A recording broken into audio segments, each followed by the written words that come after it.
세리 데려가겠다고요? 그러면 회장님 인생도 같이 끝나는 거예요. 정루시아 본명 백설이가 지분 양도 계약서와 협의 이혼 서류를 동시에 책상 위로 내던졌습니다. 민두식은 처음엔 코웃음을 쳤죠. 하지만 양육권란에 적힌 친모 백설이에게 단독 양육권이라는 문구를 본 순간 그의 표정이 싹 굳어버립니다. 구독과 좋아요 눌러주시면 그 충격적인 이야기 지금 바로 시작합니다. 내가 뭔데 세리를 데려간다는 거야? 세리는 경채가 나왔고 내가 키운 애야. 그 말이 떨어지자마자 루시아의 눈빛이 완전히 뒤집혔습니다. 지금까지 죽은 듯 참고 살던 얼굴이 아니었어요. 딸을 빼앗긴 엄마 그 여자의 진짜 얼굴이 드러나는 순간이었죠. 지금 누구 딸이라고 했어요? 루시아의 목소리가 낮게 깔렸습니다. 세리를 내 입으로 언급하지 마. 그 아이 친엄마가 누군지 알면서도. 꽝. 분노를 주체 못한 루시아가 책상 위의 물건들을 모조리 쓸어버렸습니다. 액자가 바닥에 떨어져 산산조각 나고 서류들이 공중으로 흩날렸어요. 민두식도 순간 움찔했지만 곧 익숙한 포갑적인 말투를 꺼냈죠. 공 실장, 이 여자 당장 끌어내. 공 실장이 허겁지겁 뛰어들어 루시아를 말리려 했습니다.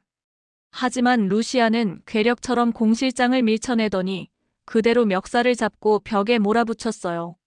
너지? 애 바꿨던 사람. 내가 아니면 누가 했겠어. 그래서 세리를 끝까지 민집안에 묶어두려고 했던 거지. 공 실장의 다리에서 힘이 쭉 빠졌습니다. 그리고 그대로 주저앉으며 눈물을 쏟아냈죠. 죄송합니다. 큰 사모님 제가 했습니다. 아기 바꿔치기. 그때 아기가 안 움직여서 제가 다급해서 몰래 했습니다. 그 순간 민두식과 루시아 둘 다 말문이 막혔습니다. 그때였어요. 현관 쪽에서 민경채가 뛰어들어왔습니다. 정루시아 미쳤어? 우리 집에서 지금 뭐 하는 거야? 루시아는 천천히 고개를 돌려 민경채를 똑바로 쳐다봤습니다. 그리고 갑자기 짝, 짝. 민경채의 뺨을 연달아 후려쳤어요. 내 딸 좀 사랑스럽게 키웠으면 우리 세리가 이렇게 망가지진 않았겠지. 내 욕심 때문에 내 딸 인생이 다 끊어졌어. 내 딸? 세리, 내 딸이야. 무슨 헛소리를. 루시아가 그 말을 싹둑 잘라버렸습니다. 내가 딸 잃었다고 올 때 옥상에서 떨어져 죽었다고 믿었던 아이 있지? 숨이 멎을 듯한 침묵이 흘렀습니다. 민강유통 옥상에서 떨어졌다는 그 아이. 그 아이 이름 백미소. 그의 엄마가 나야. 공기가 얼어붙었습니다. 민경채는 그 자리에 주저앉아 헛웃음을 흘렸어요. 그리고 떨리는 목소리로 물었죠. 그럼 세리는 누구 딸이라는 거야? 세리는 내 뱃속에서 나온 아이고 내 옆에서 상처받으며 자란 아이고 지금도 악몽에서 깨는 내 딸이야. 민두식은 이 충격적인 상황 속에서도 본능적으로 계산을 시작했습니다. 세리의 친모가 밝혀지는 순간 자신에게 쏟아질 법적 폭탄과 재산 문제를 떠올린 거예요. 루시아는 마지막으로 이혼 서류를 민두식 앞에 내밀었습니다. 지분은 가져가요. 대신 세리는 내가 데려갑니다. 그녀의 목소리가 차갑게 가라앉았어요. 한 올머리카락이라도 건들면 회장님 인생 통째로 불태울 거예요. 루시아가 서류를 남겨둔 채 집을 박차고 나갔습니다. 문이 쾅 닫히는 소리가 울려 퍼졌죠. 그리고 그 순간 민두식은 얼어붙은 손으로 휴대폰을 집어들었습니다. 그의 목소리가 낮게 깔렸어요. 준비해. 저 여자 세리 데리고 도망치기 전에 막아. 잠시 침묵. 사고처럼 처리해. 이렇게 친모와 양부 사이의 전쟁이 시작되었습니다. 세리를 둘러싼 양육권 전쟁, 그리고 숨겨졌던 출생의 비밀이 폭발하는 순간이었죠. 과연 루시아는 세리를 지켜낼 수 있을까요? 그리고 민두식이 준비한 사고는 무엇일까요? 세리야, 어디 있어? 제발 받아줘. 루시아의 손은 부들부들 떨리고 있었습니다. 세리를 당장 데려오겠다며 숨도 제대로 못 쉬고 아르바이트를 하는 카페로 달려왔지만 아이는 어디에도 보이지 않았죠. 전화를 10번도 넘게 걸었지만 계속 꺼져 있는 상태. 배터리가 나간 건지 아니면 설마 그 인간이 벌써 움직인 건 아니겠지? 최악의 상상이 머릿속을 스쳐 지나가는 순간 루시아의 심장은 미친 듯이 뛰기 시작합니다. 민두식의 마지막 눈빛이 떠올랐거든요. 저 남자 분명히 움직였을 겁니다. 세리를 없애버리려고. 같은 시각 민세리는 카페에서 아르바이트를 조금 일찍 끝내고 비틀거리며 집으로 향하고 있었습니다. 요즘 컨디션이 너무 안 좋아서 아르바이트 하던 중에도 어지러움이 계속됐거든요. 엄마한테 연락이라도 해야 하나 생각하면서 가방에서 핸드폰을 꺼내려던 순간 끼익! 귀를 찢는 듯한 타이어 소리가 울려 퍼집니다. 고개를 들어보니 덤프트럭 한 대가 브레이크도 밟지 않은 채 미친 듯이 돌진해오고 있었어요. 세리는 그 순간 온몸이 얼어붙어 버렸습니다. 도망쳐야 하는데 다리가 움직이질 않았죠. 죽는구나. 그 생각이 머릿속을 스치는 순간 세리야 비켜. 누군가 괴력으로 세리를 옆으로 밀어냈습니다. 세리는 아슬아슬하게 인도 모퉁이로 굴러떨어졌고 대신 그 자리에 서 있던 사람이 덤프트럭에 그대로 치여 공중으로 날아올랐습니다. 쿵! 끔찍한 소리와 함께 몸이 땅바닥에 떨어졌습니다. 피가 사방으로 튀었죠. 세리가 떨리는 몸을 일으켜보니 그곳엔 피범벅이 된 스텔라장이 쓰러져 있었습니다. 할머니! 할머니!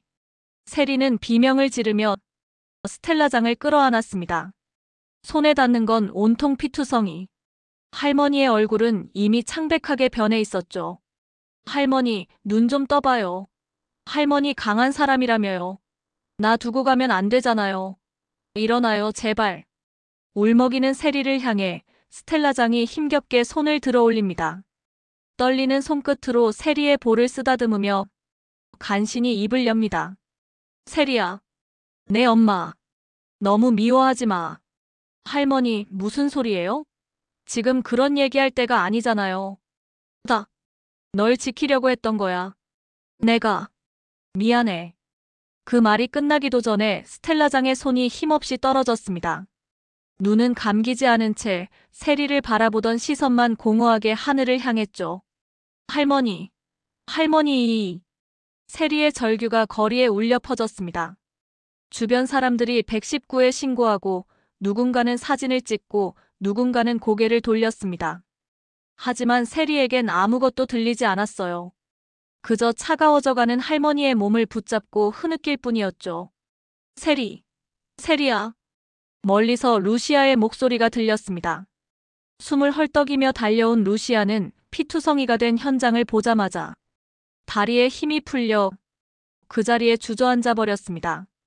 여사님, 왜 또 내 가족부터 데려가요? 세상은.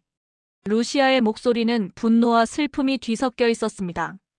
손은 떨렸고 눈에선 눈물이 멈추지 않았죠. 하지만 지금 울 시간이 없다는 걸 알았습니다.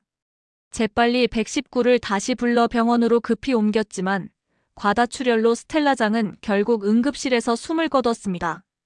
의사가 사망 선고를 하는 순간 루시아는 벽에 등을 기댄 채 천천히 주저앉았습니다. 세리는 그 옆에서 무릎을 꿇고 소리 없이 울었죠. 엄마 나 때문이에요. 할머니가 날 구하려다가. 아니야, 세리야. 내 잘못이 아니야. 루시아는 세리를 끌어안으며 이를 악물었습니다. 민두식, 이번엔 진짜 끝장을 봐야겠어. 분노가 온몸을 타고 올라왔지만 그보다 먼저 해야 할 일이 있었습니다.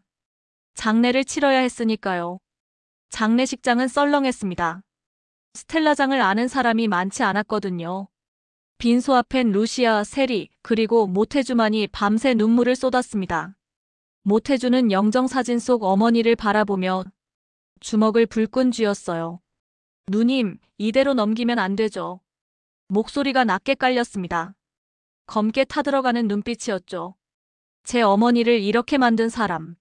제가 끝을 보겠습니다. 루시아는 고개를 저었습니다. 태주씨, 안 돼요. 그건 내가 할 일이에요.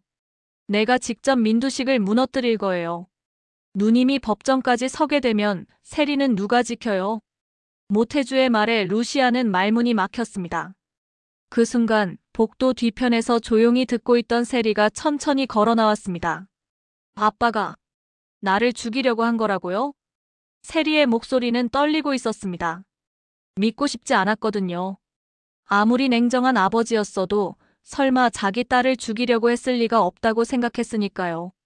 루시아와 모태주가 동시에 세리를 바라봤습니다. 루시아의 눈과 세리의 눈이 마주치는 순간 더 이상 숨길 수 없다는 걸 깨달았죠. 엄마, 솔직히 말해주세요. 세리가 한 걸음 다가왔습니다. 그 트럭. 우연이 아니었죠? 할머니가 나 대신 죽은 거죠? 루시아는 입술을 깨물었습니다. 도망칠 구석이 없었어요. 결국 무거운 입을 열었습니다. 세리야, 앉아. 엄마가 전부 말해줄게. 그렇게 장례식장 작은 방에서 루시아는 모든 진실을 털어놓기 시작했습니다. 세리가 태어나던 날 어떻게 바뀌게 되었는지, 옥상에서 떨어졌던 아이가 사실 누구였는지, 공 실장이 어떻게 아기를 바꿔치기 했는지, 그리고 왜 자신이 정루시아라는 이름으로 민두식 곁에 들어갈 수밖에 없었는지. 내가 태어났을 때 내가 구급차에 너와 함께 실려가고 있었고 우연히 민경채의 딸이 아파서 공 실장이 그 딸을 데리고 내가 탄 구급차에 함께 타게 되었는데 민경채의 딸이 갑자기 미동이자 겁이 난 공 실장이 너를 민경채의 딸로 둔갑시키고 바꿔치기를 한 거야. 민경채 딸은 얼마 전 사고로 목숨을 잃었고 그럼 그 아이가 백미소, 내 언니였어. 세리는 그 말을 듣는 순간 온몸에 소름이 돋았습니다. 지금까지 자신이 알던 모든 것이 거짓이었다는 사실, 아빠라고 부르던 사람이 살인자였다는 사실, 그리고 자신이 내키는 대로 해코지에서 다른 아이가 죽었다는 사실. 엄마는 왜 그걸 알고도 참았어요? 너를 지키려고. 내가 살아있는 한 엄마는 뭐든 할 수 있었어. 틀린 선택을 너무 많이 했지만 그게 엄마가 할 수 있는 전부였어. 세리는 그 모든 이야기를 듣고도 쉽게 대답을 못했습니다. 머릿속이 하얗게 변해버렸거든요.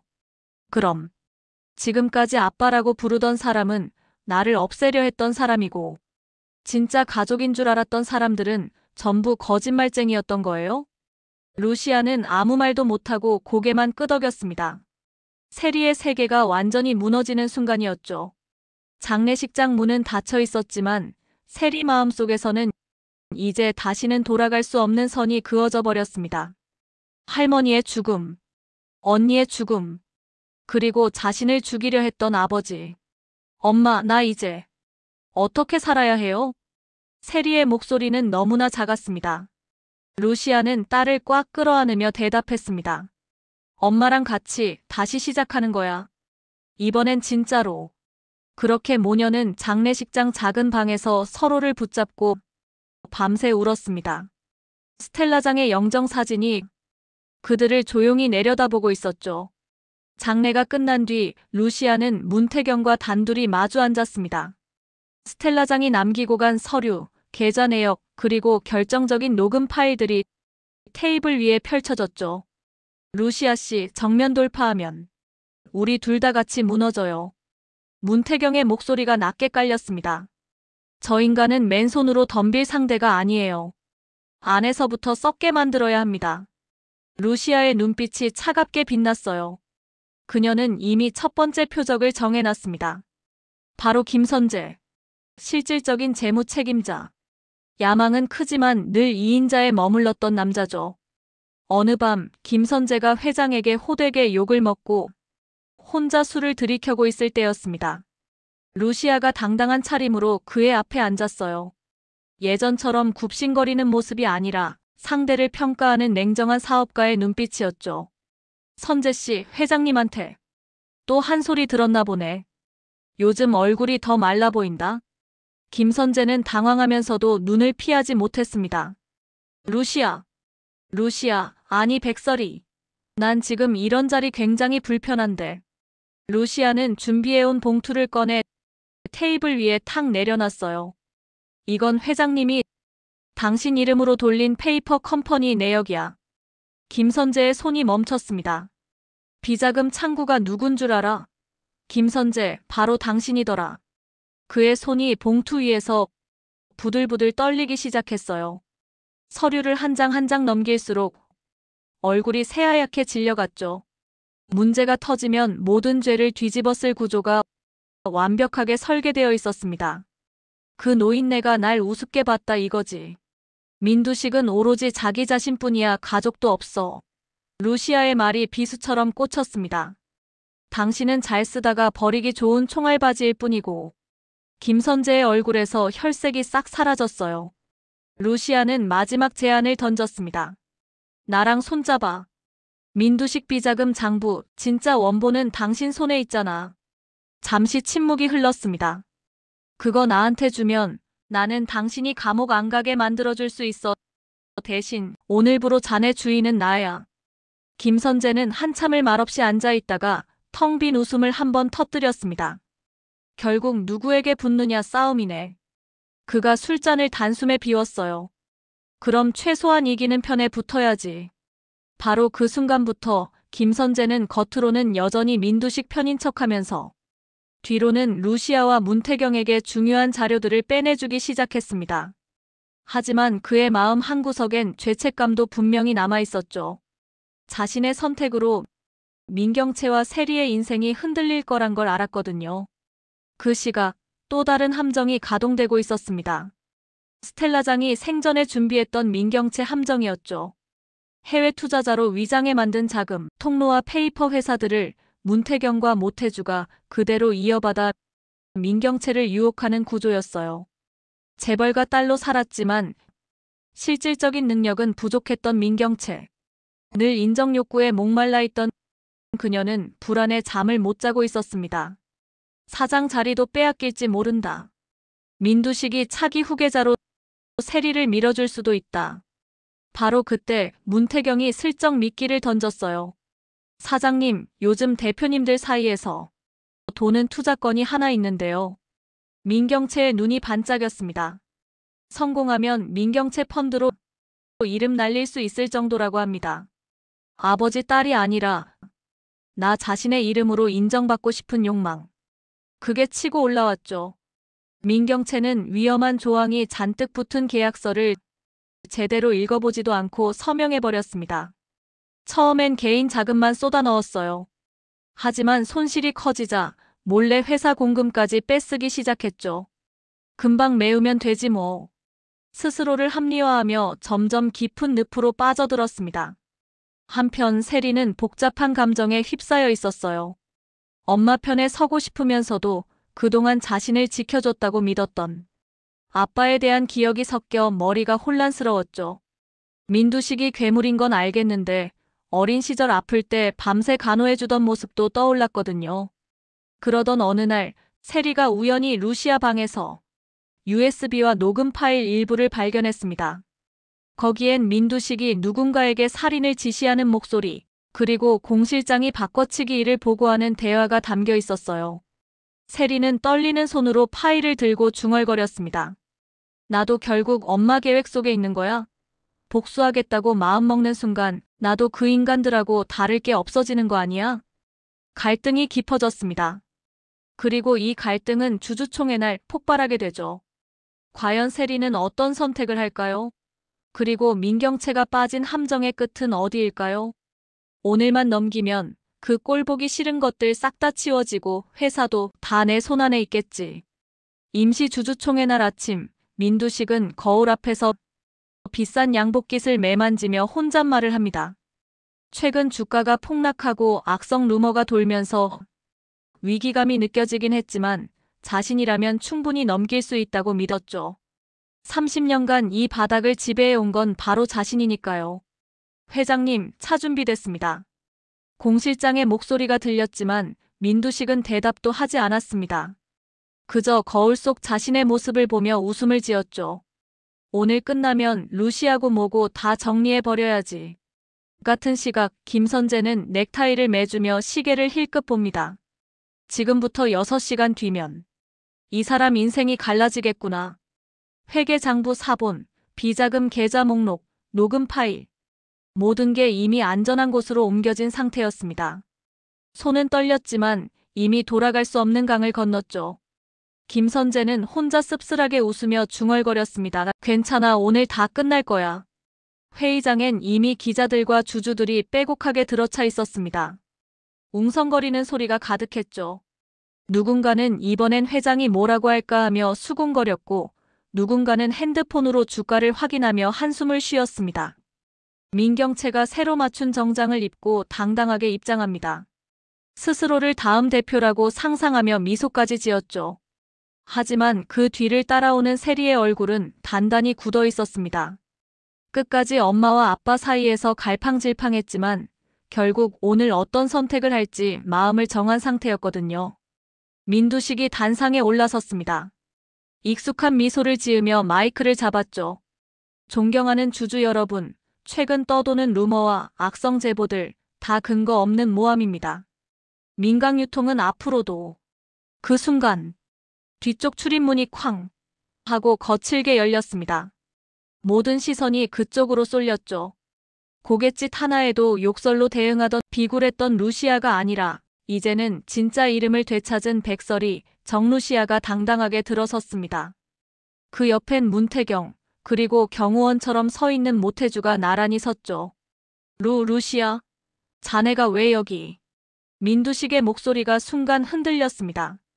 하지만 루시아는 미소조차 짓지 않았어요. 그저 차갑게 얼음장 같은 목소리로 말했습니다. 회장님, 아직도 입이 떨어지세요? 본인 목소리부터 같이 들을까요? 루시아가 마이크를 빼앗아 들자 뒤쪽 대형 스크린에 파일이 재생되기 시작했습니다. 문태경 그놈 사고처럼 처리해. 교통사고로 끝내. 실패하면 너희 목숨도 끝이야. 회의장이 순식간에 조용해졌습니다. 숨소리조차 들릴 정도로 정적이 흘렀죠. 그리고 곧 폭발했습니다. 저거 진짜야? 살인교사 아니야? 미쳤네. 진짜 미쳤어. 주주들 사이에서 웅성거림이 터져나왔습니다. 민두식은 애써 웃으면서 손을 내저으며 소리쳤습니다. 여러분, 진정하십시오. 요즘 AI가 얼마나 정교한지 아십니까? 조작된 겁니다. 조작. 하지만 두 번째 화면이 바로 이어졌습니다. 민경채 명의로 빠져나간 회사 공급 내역. 신생 페이퍼 회사로 들어간 거액의 자금 흐름. 그리고 그걸 승인한 서명이 차례대로 확대되어 보였죠. 이건. 민경채의 얼굴이 새하얗게 변했습니다. 다리에 힘이 풀려 휘청거렸죠. 아빠, 이건. 나 모르게 누가. 내 이름이 잔뜩 박혀있지만 루시아가 차갑게 받아쳤습니다. 민경채는 그대로 주저앉을 뻔했어요. 자신이 일부러 무시했던 독소 조항들이 하나씩 머릿속에 떠올랐습니다. 스텔라장이 했던 경고, 태경이 슬쩍 던졌던 말들이 뒤늦게 와닿았죠. 내가 속은 거야? 하지만 진짜 반전은 지금부터였습니다. 민두식이 마지막 희망을 걸고 김선재를 불렀습니다. 김변, 어서 올라와. 숫자로 싹 정리해서 이게 오해야, 조작이라고 설명해.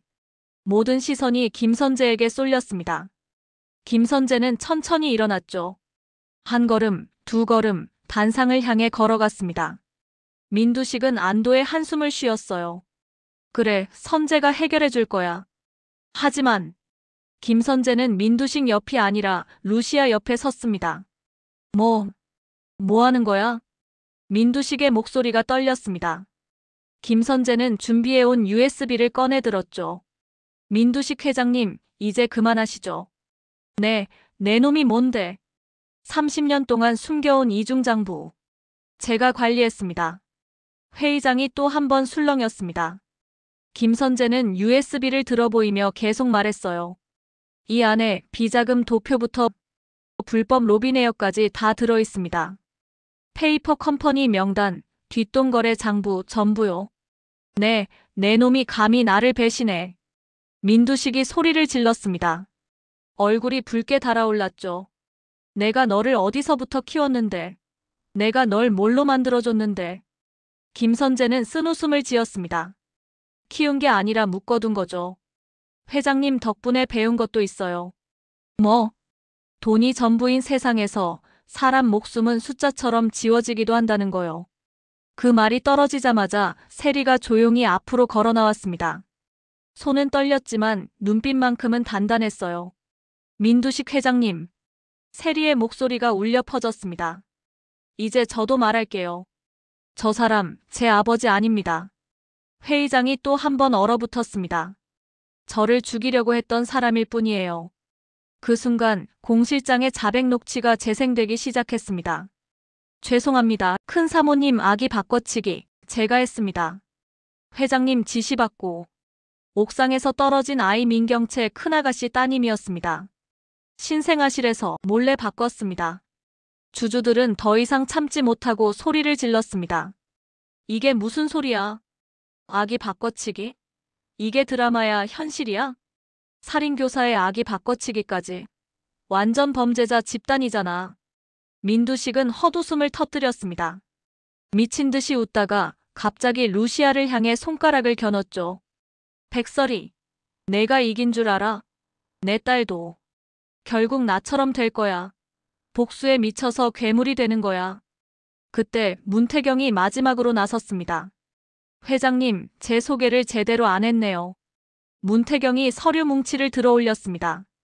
저는 한경수 사장의 친아들 문태경입니다. 유전자 검사 결과와 출생증명서 여기 다 있습니다. 뭐라고?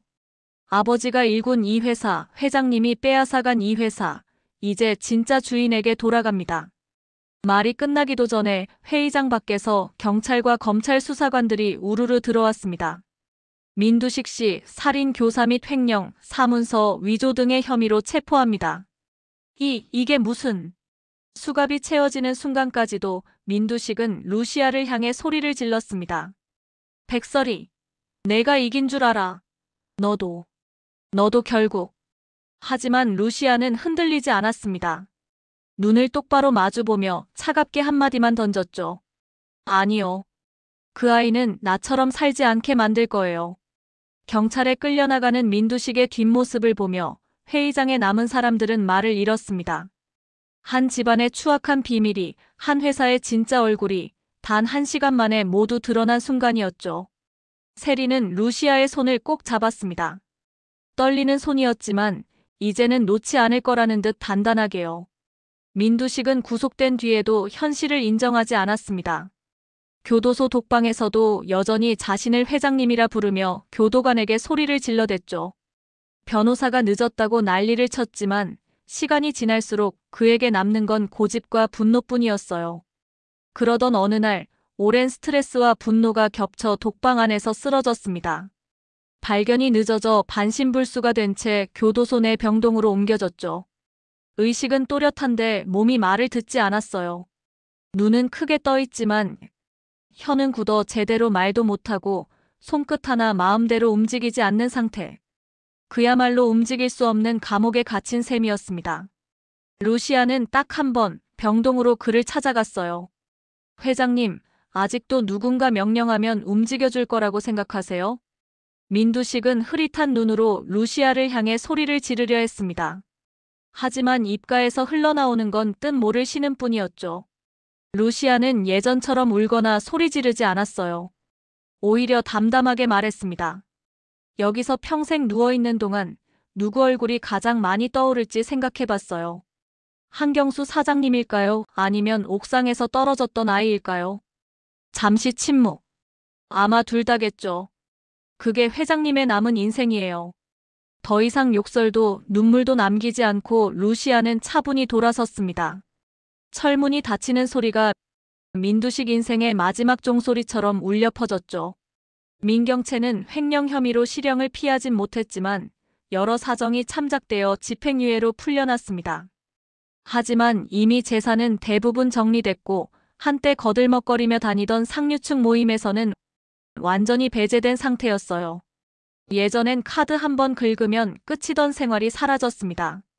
고시원 비슷한 반지하 월세방에서 허리를 굽혀 설거지 아르바이트를 하며 근근히 버텼죠. 나 예전에 민강유통에서 사장이었던 사람이라고. 여기선 그거 필요 없어요. 그릇이나 안 깨면 다행이지. 식당 주인의 투박한 말에 자존심이 상해 소리를 지르다가도 금방 주변 시선을 의식하고 입을 다물어 버렸어요. 가끔 손님으로 들어오는 옛 친구들이 자신을 못 본 척 지나가거나 비웃는 눈길로 훑고 갈 때마다 민경채는 설거지 물속으로 눈물을 떨어뜨렸습니다. 내가 누구 때문에 이렇게 됐지? 아빠? 루시아? 아니면 욕심부린 나 자신? 김선재는 내부 고발자 신분으로 형량이 크게 줄어들었습니다. 하지만 회사도 주변 사람도 모두 잃고 나니 서울에 더 있을 이유가 없었죠. 그는 마지막으로 태경과 루시아를 찾아와 고개를 숙였어요. 저 더 늦기 전에 멈춰서 다행이라고 생각합니다. 늦게라도 잘못을 인정하게 해줘서 고맙습니다. 핸드폰 번호도 정리하고 조용한 지방 도시로 내려가 작은 회계 사무실에서 일하며 살기로 했습니다. 한때는 대기업 사장이 꿈이었지만 이제는 월급날이 올 때마다 오늘도 사고 안 치고 살았다는 안도감이 더 소중해진 사람이 됐죠. 문태경은 민강유통의 사명을 바꾸고 아버지 한경수의 이름을 되살린 새로운 구조를 만들었습니다. 불투명했던 거래들을 정리하고 비자금 대신 사회공헌 기금을 만들며 과거 피해자들을 돕는 재단 설립에도 힘을 쏟았어요.